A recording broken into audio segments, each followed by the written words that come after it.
ముందు బుచ్చిబాబు గారు మీరు చెప్పండి, మీకెప్పుడు అనిపించింది అసలు మళ్ళీ పుడతామా ఏంటి అని? ఉప్పిన టైంలో ఎప్పుడు అనిపించింది, పెద్ద టైంలో ఎప్పుడు అనిపించింది? ఉప్పిన టైంలో కన్నా పెద్ద టైంలో చాలాసార్లు అనిపించిందండి, ఇలాంటి స్క్రిప్ట్ రాయాలంటే మళ్ళీ పుడతామా ఏంటి అని. మొన్న థ్యాంక్ యూ. చిరంజీవి గారు ఇంటర్వ్యూ చేసినప్పుడు ఎలా అనిపించింది? చిరంజీవి గారు కూడా అన్నారండి, బుచ్చి ఇలాంటి సినిమా చూసేద్దాం ఒకసారి, పుడతాం ఏంటి మళ్ళీ అని. థ్యాంక్ యూ అండి. Yeah, over to you guys. మీరు యా ఇప్పుడు మీడియా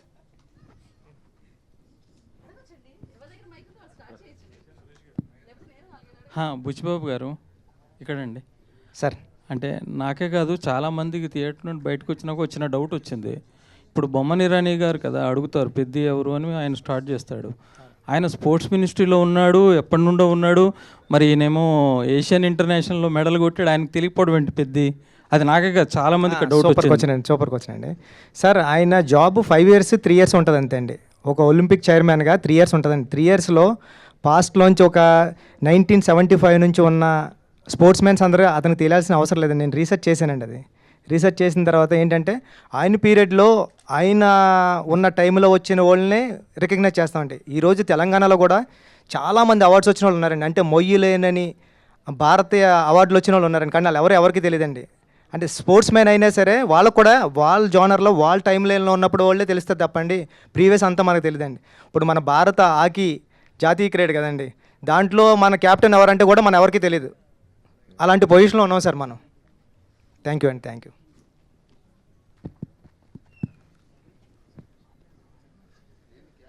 బుచ్చిబాబు గారు.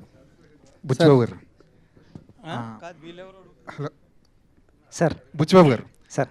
చరణ్ గారికి ఒక మంచి మర్చిపోలేని కథ ఇచ్చారు, మర్చిపోలేని పాత్ర ఇచ్చారు.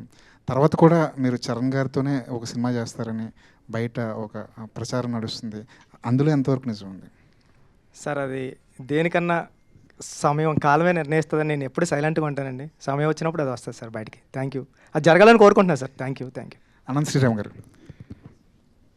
చాలా అరుదుగా వస్తుంది, అన్ని రకాలైన పాటలు రాసే అవకాశం ఒక ఆల్బంలో చాలా అరుదుగా వస్తుంది. ఈ ఆల్బంలో కూడా మీరు అన్ని రకాలైన పాటలు రాసే అవకాశం వచ్చింది. ముఖ్యంగా ఐటమ్ సాంగ్ గురించి బయట రకరకాల చర్చ నడుస్తుంది. ఐటమ్ పాటగా స్వీకరించిన వాళ్ళు దాన్ని ఎంజాయ్ చేస్తుంటే, ఇంకొంతమంది సాహిత్యం ఏంటి ఇలా ఉంది అని చెప్పి కొంత విమర్శ అయితే కనిపిస్తుంది సోషల్ మీడియాలో. దాని మీద మీ అభిప్రాయం ఏంటి? ఒకటి నేను అనుకునేది,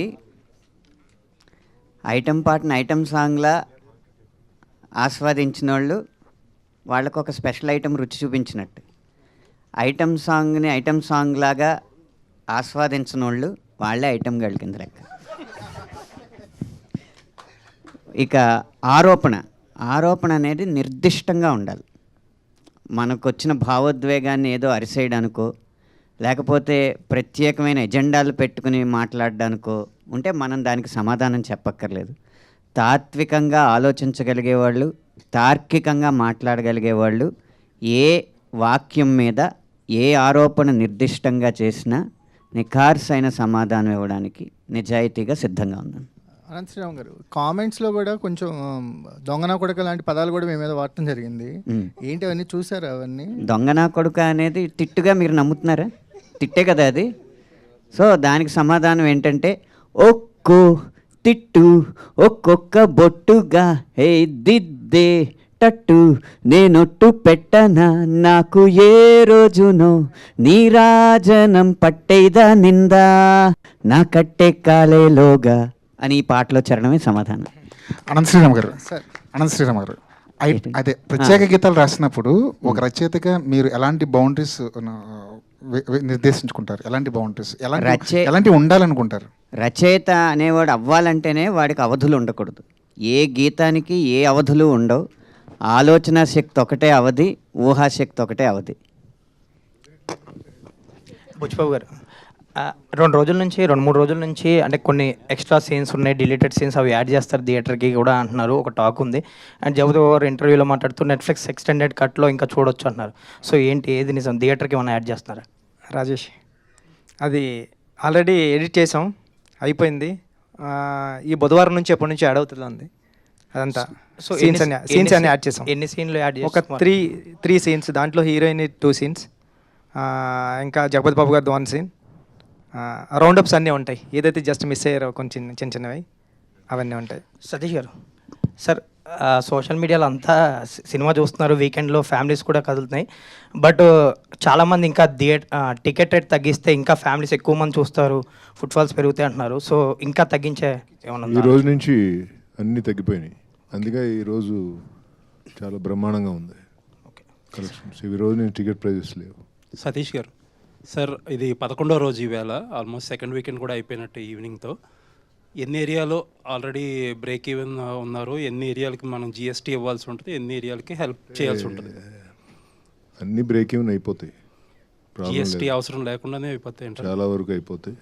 ఓకే. సతీష్ గారు, తెలుగు రాష్ట్రాల్లో పెద్దకి మంచి కలెక్షన్లు వచ్చాయి, ఊహించిన దానికన్నా మంచి రిజల్ట్ వచ్చింది.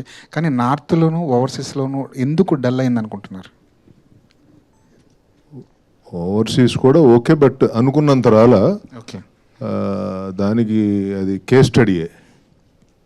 ఎందుకంటే అన్నీ కరెక్ట్గా ఉండి కూడా ఓవర్సీస్ అనుకున్నంత రాలేదు అంటే అది కొంచెం కేస్ స్టడీ. ఇప్పటి నుంచి అంతా ఇప్పుడు వరకు ఓ రకంగా ఉంటుంది, ఇప్పటి నుంచి ఓ రకంగా ఉంటుంది అన్నట్టుంది ఓవర్సీస్. నార్త్లో ఒక సినిమాని టక్కన పట్టుకుంటారు, ఒక్కో సినిమాని పట్టుకోరు. యాక్చువల్గా ఇది పట్టుకోవాల్సిన సినిమా అయినా మనమే మామూలుగా 40 ఎంత ఉంది. సో ఇంకా ఇంకో వీక్ ఉందని ఎదురు చూస్తుంది తప్పితే, ఎందుకంటే బ్రహ్మాండమైన cinema. So how it goes అనేది అర్థం కావట్లేదు. బుచ్చిబాబు గారు, ఇక్కడ సార్ మీరు ఉప్పెల్లోనేమో ఒకటి, ఇక్కడేమో ఆల్రెడీ కాల్ అనేది ఉంది కదా. సో ఇప్పుడు దాన్ని బేసిక్గా రెండే ఆ సినిమాలకే ఆయువుపట్టు ఎమోషన్. బట్ ఇప్పుడు దాన్ని తీసుకుని చాలామంది సోషల్ మీడియాలో రకరకాలుగా అంటున్నారు కదా, నెక్స్ట్ ఏం కటింగ్ అని చెప్పి అందరూ అడుగుతున్నారు. సో నెక్స్ట్ అది అన్నిసార్లు సాధ్యం కాదు కదా సార్, అది జరుగుతుందేమో అంతే అండి. సినిమాలో 2 సినిమాలకి అలా కుదిరింది సార్, అన్నిసార్లు ఎలా చేస్తాం సార్. మరి నెక్స్ట్ చిరంజీవి గారితో అన్నారు కదా, ఏం చెప్పారు? లేదు సార్, సరదాగా ఇంటర్వ్యూలో జోక్స్ వేసాం అంతే సార్. అదే, థ్యాంక్ యూ సార్. సతీష్ గారు, ఇంకొక క్వశ్చన్ అండి. సార్ ఇది మీరు ఈ సినిమా ముందు కూడా చాలా కొంచెం ఇబ్బంది పడ్డారు ఈ డిస్కషన్లో, పర్సంటేజ్ ఇష్యూలు అట్ల వల్ల. దాంట్లో భాగంగా ఈ సినిమాకి ఆల్మోస్ట్ 350 కోట్లు అయిందని చెప్పి బుచ్చిబాబు గారు కూడా అన్నట్టున్నారు ఈవెంట్లో, విజయవాడ ఈవెంట్లో.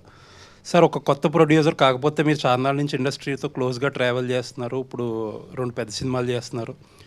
అంటే కాస్ట్ అనేది కంట్రోల్ చేయాలి, అలాగే ఆ కాస్ట్ కంట్రోల్ అయితేనే ఆడియన్స్కి అఫోర్డబుల్ ప్రైజెస్లో టికెట్ ప్రైజెస్ ఇవ్వగలం అనేది చాలా కాలంగా జరుగుతున్న డిస్కషన్. ప్రతి పెద్ద సినిమా వచ్చినప్పటికీ ఆడియన్స్ అలా పించి ఫీల్ అవుతున్నారు, ఎక్కడో అక్కడ ఆగాలి, ఈ కాస్ట్ అనేది పెరిగే కాస్ట్లు, మార్కెట్ అంతా మీకు తెలిసిందే ఎంత ఘోరంగా ఉందో మార్కెట్, ఎక్కడో అక్కడ తగ్గాలనే డిస్కషన్ జరుగుతుంది. ఒక నిర్మాతగా ఏంటి మీ ఉద్దేశం ఏంటి ఇందులో?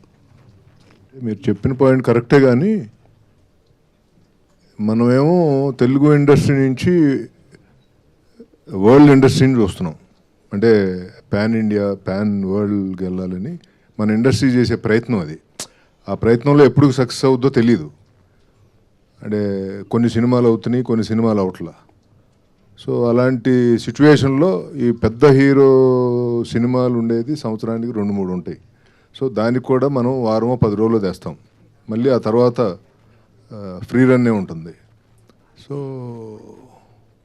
ఇది కొంచెం డిబేటబుల్ పాయింట్. ఇది ఆ సినిమాని ఖర్చు కంట్రోల్ ఎంతవరకు చేయగలం అంతే చేయగలం. అంటే మనకి ఇంత అద్భుతంగా కావాలన్నప్పుడు డబ్బు ఖర్చు పెట్టాల్సిందే. అంటే మెజారిటీ అంతా రెమ్యూనరేషన్లో, ఆర్టిస్టులు కూడా డైరెక్ట్ ప్రతి చిన్న క్యారెక్టర్కే ఒక నోటబుల్ యాక్టర్ ఉండాలి. అది చాలా తప్పండి, చాలా తప్పు జనాల్లోకి తీసుకెళ్తున్నారు. రెమ్యూనరేషన్స్ అనేది అది 100% తప్పది. సో అది ఏం కాదు. అంటే పెద్ద మెజారిటీ 350లో ఎంత పర్సెంటేజ్ రెమ్యూనరేషన్ ఉండొచ్చు అండి, ఎంత పర్సెంటేజ్ మేకింగ్ ఉండొచ్చు? పర్సెంటేజ్ అడుగుతున్నా, లెక్కలు అడగట్ల. 60% సినిమా ఖర్చు అయింది, రెమ్యూనరేషన్లకి 40% అయింది. ఇది కరెక్టు, బట్ అది నరేటివ్ ఏమో డిఫరెంట్గా వెళ్ళుద్ది. ఎందుకంటే మనం సినిమాని అందరం నమ్మి సినిమా మీద అవుట్ అండ్ అవుట్ ఖర్చు పెట్టుకుంటూ వెళ్ళాం. ఎందుకంటే ఇలా ఉండాలి, అలా ఉండాలి, ఇది మంచి సబ్జెక్టు, జనాల్లోకి తీసుకెళ్లాలంటే ఇలా ఉండాలి, ఇలా ఉండాలని మనం ఎక్కడ కాంప్రమైజ్ అవ్వకుండా ఖర్చు పెట్టాం. బుచ్చిబాబు గారు, నాది కూడా అదే రిలేటెడ్ ప్రశ్న సార్. ఇప్పుడు ఇందులో మీరు అంటే మీ గురుగారి సినిమా పుష్ప చూస్తే కనుక అందులో అందరూ చిత్తూరు యాక్సెంట్ మాట్లాడతారు బాగా, ఎమోషన్స్ బాగా క్యారీ అయ్యాయి అందుకని. ఇప్పుడు మీరు ఇందులో చూస్తే కనుక అన్నీ వేరే లాంగ్వేజ్ వాళ్ళనే పెట్టారు. మళ్ళీ విజయనగరం బ్యాక్డ్రాప్ అంటారు. నేను ఆ ప్రాంతం వాడిని, విజయనగరం ప్రాంతం వాడిని. సో నాకు తెలుసు అది లాంగ్వేజ్ డబ్బింగ్ మీరు చెప్పిస్తే ఎలా కనెక్ట్ అవుతాం అవుదా. అంటే తెలుగు వాళ్ళు అంతమంది ఉంటుండగా ఎందుకు మీరు హిందీ వాళ్ళని అంత బొమ్మని రాని దివ్యేందు అంటే వాళ్ళు మంచి నటులు కాదని నేను అనట్లేదు. తెలుగు వాళ్ళకి ఆ లాంగ్వేజ్ అది కష్టం, ఆ ఎమోషన్ వాళ్ళు క్యారీ చేయడం చాలా కష్టం. అదే మీరు తెలుగు యాక్టర్లు ఇంతమంది ఉన్నారండి. మన నరేష్ ఉన్నారు, రావు రమేష్ ఉన్నారు, శ్రీకాంత్ ఉన్నాడు, శివాజీ ఉన్నాడు, నందు ఉన్నాడు, చాలామంది ఉన్నారు. మీ గురువుగారు మరి అట్లానే తెలుగు వాళ్ళందరినీ పెట్టి నార్త్లో కూడా పెద్ద హిట్ కొట్టారు. మరి మీరు ఎందుకు అందరినీ నాన్ లాంగ్వేజ్, ఇప్పుడు ఆ కోర్మయ్య అనే ఆయన కూడా మలయాళం అని పెట్టారు మీరు. అవునండి. తెలుగు వాళ్ళని పెడితే లాంగ్వేజ్ క్యారీ అవుతుంది కదండి, కట్ సార్, మంచి ఎమోషన్ వస్తుందిగా మీకు. ఇంకా తెలుగులో ఇంకా బ్రహ్మాండంగా చేసేది, మీకు బడ్జెట్ కూడా తగ్గేది అప్పుడు. కట్ సార్ మీరు చెప్పింది. అంటే బొమ్మన్ ఇరానీ గారు అంటే నార్త్ నుంచి వచ్చిన అయినారు కాబట్టి బొమ్మన్ గారిని అది పెట్టాం సార్. ఇప్పుడు అందరూ అదే పాన్ ఇండియా అని అందరినీ తెచ్చేసుకుంటున్నారు. లేదండి, పాన్ ఇండియా కథకి ఆ క్యారెక్టర్ సూట్ అవుతుందని అలా ట్రై చేసింది తప్పండి. తెలుగు వాళ్ళు చాలా ఇప్పుడు మన ఎవరు రావు రమేష్ గారు తెలుగు, ఆయనకు ఒక సీన్ ఇచ్చారు మీరు. ఆల్రెడీ 2 సీన్లు ఇప్పుడు యాడ్ చేస్తున్నామండి. అందుకే మీరు చూడొచ్చు. అంటే ఇప్పుడు బయట టాక్ ఏంటంటే ఎస్వి రంగారావు గారు, నాగభూషణం గారు, రావు గోపాలరావు గారు లాంటి వాళ్ళు ఉన్నా ఇప్పుడు హిందీ యాక్టర్ల దగ్గర వీళ్ళని ఒక్కొక్క సీన్ నిలబెడతారని అంటున్నారు. అంటే జనరల్గా మన తెలుగు సినిమాలో తెలుగు వాళ్ళు అసలు చూడడం కష్టం అయిపోయింది కదండి. మీ గురువుగారి దగ్గర మరి అది నేర్చుకోలేదా? తప్పకుండా అండి, ఈసారి అలా పెడతానండి తెలుగులో. బుచ్చిబాబు గారు,